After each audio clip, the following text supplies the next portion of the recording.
What is a statement of work, especially when it comes to a managed service provider or MSP? Now, you've probably heard the term statement of work, and you may or may not have made a statement of work. Well, this video, surprise, surprise, is probably for you. If you know you need one or you've never heard about it before, it's going to save you quite a bit of headaches and keep some of the hair on your head. Before I get into today's video, my name is Harrison Barron from growth-generators.com. We help MSPs with sales training and marketing. Before I get into it, also, I do have to mention two quick things. As always, number one, there is a link down below for the masterclass, as well as a bunch of other helpful links. Go check it out. I always recommend it. It's on pretty much every single video. Number two, come hang out with us in the free Discord. I don't ask for an email address, nothing. It is growth-generators.com/Discord, or check out the links down below. You can get right in there. And I think I figured out, fingers crossed, I think I figured out the entire Discord link expiring. If you've been around for a while, you'll totally get that. If you haven't been around for a while, don't even worry about it. So let's talk about a statement of work, a SOW. You'll see it written as usually a capital S, a lowercase o, and an uppercase W. It's quite sexy, let me tell you. But what is a statement of work? A statement of work is purely a document, and I'm going to use the back of this piece of mail here because that's what I have on my desk, as a just guidelines of what's going to be happening. That's really at the core of a statement of work, what it really actually is. It provides clarity, it provides alignment between both parties meaning your business and their business. It's nothing crazier than that, but most companies don't even provide one or even detail what is actually going to be happening. But it also discusses the role and the project planning and the execution throughout that entire document. It is very important and will cover your rear end when the time comes if you actually have an appropriate statement of work. So that's what a statement of work is at its core. But what is actually a part of a statement of work? What are the key components with it? What do you actually need to have in it? Or are you just going to stop the video here and probably put the wrong stuff in? I don't know. The decision's yours. You could also take a moment to hit that like button. Wink, wink. All right? Thank you. I appreciate you taking a second. And you're already down there. Just tap that little subscribe button. Appreciate that because like 50% of you aren't subscribed and trying to bump those numbers up. Those are rookie numbers as for my Wolf of Wall Street friends. So a statement of work is going to have about 9 different aspects of it. Now you can add more, you can remove some, but this is the most common 9. So you have project objectives. You don't want any objections. You've already fought through all of those and you're at the statement of work where hopefully they're just going to agree to all the work that's being done. You want project objectives. If you do this work, this is what is going to come out of it, whether it's faster internet speeds, whatever it may be. Hub and spoke model, the list can go on and on. But realistically, what is the project going to achieve? The next part of it is the actual scope, the detail of the work being done, and the deliverables that the customer can expect out of it. The work that's being done, we're going to take apart your server closet and rebuild it back together with some new hardware and remove the old hardware. Fantastic. It is super easy. And what do those deliverables look like? Sometimes it's not that sexy, and that's okay. It could just be a plain white document with just the absolute bare bones of what needs to be done and what the deliverables are going to be. As you can see, I've been recording for quite a while now, and I appreciate the heck out of you guys for watching all my videos. Next is going to be the project schedule, because you can't just say, we're going to get it done. Unfortunately, it's not like you're talking to your wife and just say, yeah, I'll take care of it tomorrow. And then fast forward 6 months and yeah, I'll get to it tomorrow. No, you have to have a timeline for it. For those of you that are married, you probably found that very, very funny. But you have to have some kind of timeline associated with it. You can't just shoot from the hip and say, we're going to do it sometime in July. July 1st to July 31st. Well, how long is the project going to take? This is what's involved in your scope of work. Now, the next one is kind of you don't always need it, but you might need it. Location of work. As simple as that might sound, you might be working with a company that has 4, 5, 6, 10, 20, 30 different offices. Which office are you doing work at? Because it would be real weird if you went into the headquarters and took down their entire network when you were supposed to go to a satellite office and take down their network and fix it. Instead of taking down the whole company, you take down one office. And the whole company probably was not ready to be taken down. So I know that sounds so silly, but telling people the location, when you go to a doctor or you get surgery, I've had knee surgery before. The doctor actually signs and says what is going to be done in Sharpie on my knee because the doctor doesn't want to do surgery on the wrong knee. I know that sounds so silly, but if a doctor is doing it, who has spent their whole life in learning and becoming the smartest version of themselves and learning everything about medicine, and they're doing it, that means you probably should do it too. Just good food for thought for you. After your location of work, period of performance. Defining the project start and end dates. Obviously, you have a start date, right, of when, how long it's going to take, but there should be a start date and there should be an end date. Now, if you're a government contractor, end dates don't really matter. If you know anything about that, that was a funny one. If you don't know anything about that, you need to have some kind of at least target end date. Assuming everything is smooth sailing throughout the entire process, we expect to finish in 30, 60, 90 days. Maybe it's 45 days, whatever that is. But you have to have some kind of reasonable timeline. You can't just say, well, we're going to start in July. Project should take 2 months. And then 6 months roll by. Nobody wants that. And I promise you that customer is not renewing their contract. You got to have some kind of deadline. Yes, things happen in the business. Yes, things happen during projects. That's normal. Try to account for some of that. Lay down realistic expectations. But try to have some kind of an end date. A solid end date. Hey, we're starting in July. We're going to end at the end of September. Could be the September 20th. It could be the last day of September. If we have a couple hiccups, we're looking at the end of October.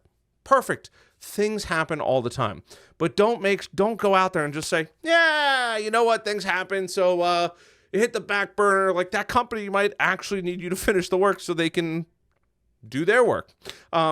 So the deliverable schedule, as we just talked about, list of deliverables, the list of deliverables and their due dates. Okay, maybe there's a giant scope of work. We're going to take down your network closet, then we're going to recable the whole building. Whatever it is, however big the project is, have dates. Server closets week number 1. The cable runs are going to be week number 2. We're going to have people in here that are going to recable the whole place for you. And then week number 3 is upgrading all of the wireless. And then we have a 3-week process for deliverables. So you know that in week 1, the entire server closet, which is usually my printer, is going to be done with. That's the best part about all of it. It's not the most fun to make one of these. I'm trying to pump you full of exciting information. But this is just a Word document that is legally binding to a large degree. So, do something about it. Next is going to be standards and testing, right? What are the requirements that need to be done? What is the testing procedure? Is it just simply connecting as many devices to the Wi-Fi as possible? Is it stress testing the network? What does that actually look like? Once again, if it's a small project, it's going to be, you probably don't need this. But if it's a really big project, you should probably test everything, in all honesty. I mean, really, really big projects, because you don't want to get called back every other week because you decided not to do your due diligence and make sure that everything is working the way that they are supposed to be working. The next part, number 8, is payment terms. You got to get paid. As many of you hate on my fake money, you don't work for free. This is movie prop money, but you need to get paid for the work that you do and the value that you provide. So what are the payment terms? Is it net 30? Is it 50% upfront, 50% upon completion? There's no best practice for this. It's whatever you want to do. It's your business. I just want to make sure that you actually get paid. How you decide to get paid, how long it takes for you to get paid is totally up to you. If you want to say that it's due 180 days after the project is complete, more power to you, but I'm probably not going to do business with you. It takes too long. I want to pay somebody and I want to be done with the project. It's that simple. And then part number 9, the acceptance criteria. What does it look like so the client can say, hey, your MSP did a great job. Thank you. They're going to give you the good old John Hancock, and you're going to be on your merry way. That's it. They're going to be able to say, you did all of this, you did the scope work, you did the project schedule, you went to the right location, you did it in the right time period, you delivered everything when you said you were going to deliver it, you tested everything, we agreed to your payments, here's your money, let's get this thing going and get that project wrapped up. That was a lot of talking for just one section. I take my notes though. I'm pretty thorough with note taking. Next, section number 3, or part number 3, is what is included in the statement of work. Everything that I just mentioned, literally everything. But please, please, please, please, please focus on 2 things. Be as detailed as you possibly can. and be as clear as you possibly can. You do not want the client to read your statement of work and they go, I have no idea what this is actually, what I'm even paying for. I don't even know what's going on. I don't know any of these terms. You're just making your life harder. Make sure that your client can read your statement of work. And I'm not talking about like chicken scratch. I'm talking about just clear, easy, layman's terms. They don't need to know what a WAN or a LAN or gigabit port or bus is. None of that. They don't care. They just want to know that you're going to do what you say you're going to do, and that they know that you're going to take care of all this stuff over here, and that is all those things. What's a server? Well, I don't know. It's that big box down there. What's a network switch? This thing. Okay, great. Client now knows, nice and easy. Make it as simple as possible. We work in a very keyword-rich, buzzword-rich industry. We have all of it. Cat5, PoE, PoE+, beamforming technology. I could go on and on. I need like the little things. Like I could just go on and on and on and dance to my own rhythm because there are so many buzzwords in this. CCNA, CCNP, A+, CompTIA. You can go like it just goes on forever. We all know what that means. But the client, arm over this imaginary person's shoulder, this person does not know what this all means. So you have to make sure that it's clear and concise and easy for this person to know what on God's green earth they're paying you for and what you are actually doing for it. And number 4 for this whole video, and I've kind of just addressed it, is what are the common mistakes? Number 1, vague language. Once again, legal contract. Make sure, preferably a lawyer reads it or you reread it 100 times. It's a legally binding contract. Yes, things happen all the time. I totally understand that. Clients understand that things are going to happen. Things are going to pop up. Things don't always go there the way that they're supposed to. I own a digital marketing agency, growth-generators.com. Trust me, things always go awry as hard as you try not to. Either somebody gets involved, something happens, there's a list of things that can happen throughout the process. Try to avoid the vague language. Make it very clear and concise what is going to be happening, what they're actually going to get. Number 2, stop overpromising. It solves nothing. Set a realistic expectation. Sometimes it's not what the customer wants to hear, but trust me, it's much easier to have that conversation before they spend a bunch of money with you than after they spend a bunch of money with you. Give them a realistic timeline. Hey, this project is realistically going to take us 2 weeks. This project's going to take us a month or 2 months. If everything goes smoothly, we'll probably get it done in a month. If things don't go smoothly, it could take 2, 3, or more months, but I don't want to think about the negatives. But you don't want to say, we're going to get it done in a week because we're crazy and we drink a ton of coffee every day. It's not going to help you. I promise you. The client's going to be like, sweet, can't wait. They're going to be all fired up, just like I'm waiting for a package that is on normal delivery times. It's like 5 to 7 business days. It might as well be planned for. Currently, I'm recording this video in 2024, but it might as well come in 2025 because it's a week. We have Prime. Everything's here like the next day nowadays. Don't set unrealistic expectations. It's going to hurt the relationship that you currently have. It's going to make everybody upset that's involved in the process. And it's going to put an immense amount of stress on you that you literally could have avoided by just telling them, hey, this is realistically going to take us probably about a month. These are all things that are going to be happening across that month. Assuming we don't have any hiccups, we're looking at a month. If we do have hiccups, it might take about 2 months. I apologize. That's just the way it is. Just want to be realistic with you. That way, at the end of 2 months, you do finish. Hey, we're done. Oh, great. Perfect. Sounds great. You guys actually ended on time, at least when you told me you were going to end. Perfect. They're going to be happy. You're going to be happy. You're going to be in a low-stress situation. You're probably going to have quite a bit more hair than I have. Now, I already talked about vague language, lack of detail. What's coming out? What's going in? They might be paying for hardware and giving you money. Make sure they understand where that money is going. Yes, there's labor involved. Of course there is. You'd be crazy not to have labor involved. But there's probably other things that they're paying for. Just let them know what they're actually paying for. And last but not least, and I don't even know why I have to say this, but ignoring compliance and legal requirements.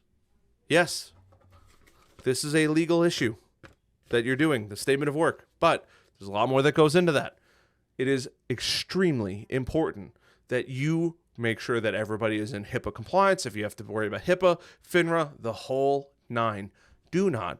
And I beg of you, please don't let it slip through the cracks, because I don't want somebody to come back and be like, well, this guy Harrison on the internet who has no hair told us about the statement of work, and he didn't mention anything about compliance. Well, I did. So joke's on you. Make sure you're in compliance the whole time. Yes, if you are in a doctor's office, they still have to be HIPAA compliant. Yeah, there's probably some gray areas, but for the most part, you're going to do your absolute best effort. That's it. At the end of the day, you are doing the best thing that you can. Try to be in compliance as often as you possibly can, if not at 100% of the time. Things do happen.